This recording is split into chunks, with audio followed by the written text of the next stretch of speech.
আসসালামাইকুম। ওয়ালাইকুম সালাম। আপনি কি রাজার আব্বা কথা বলতেছেন? হ্যাঁ। আচ্ছা আচ্ছা আচ্ছা। এখন আপনার ছেলে তো দুবাইয়ে গতকালকা মারা গেল, আপনি জানেন, অলরেডি খবর পাইছেন, আমরা বলছি, ঠিক আছে না? এখন কথা হইছে আপনাকে দুইটা কথা জিজ্ঞাসা করার।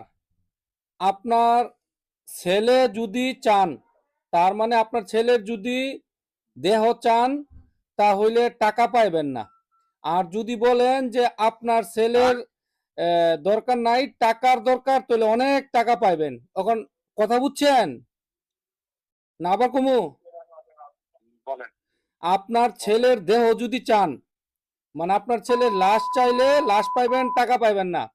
আর যদি টাকা চান, অনেক টাকা পাইবেন। আর আপনার ছেলে লাশ এই দেশও দাফন করে দিব। এখন আপনার কোনটা দরকার? আমি তো লাফিলাম। আচ্ছা, তো তাহলে আপনার লাশ দরকার, টাকা দরকার নাই নাকি? আমি বাসায় যাইতেছি, আমি সবার সাথে বুঝ করে যেতেছি। আচ্ছা আচ্ছা, আপনি সবার সাথে বুঝে তারপরে আমাদের জানান। আমি আবার আপনার কতক্ষণ পরে কল দিতাম? আধা ঘন্টা পরে না 1 ঘন্টা পরে? আধা ঘন্টা পরে দিয়ে। ওকে ওকে ওকে ওকে ওকে ওকে। আপনি কি কাউকে নাকি? জি জি জি জি জি জি হ্যালো ভাই। জি জি জি জি জি। আচ্ছা ওকে ওকে ওকে। আচ্ছা আচ্ছা।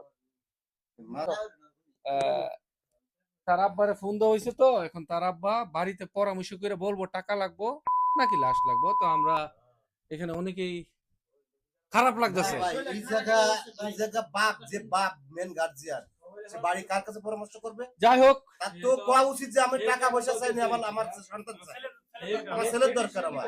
এ কেমন যাই বাপ? হোক, দেখ দেখি কি বলে দেখি না। না, কি এটা বলে বলার দেখি। কি আছে জায়গা? এটা কেমন বাপ? এটা দেখ কার, তোর বাপ না কলঙ্ক? এ বন্ধ করা। আচ্ছা দেখ, এখন পরামর্শ করে দেখি তার পরিবর্তে কি বলে।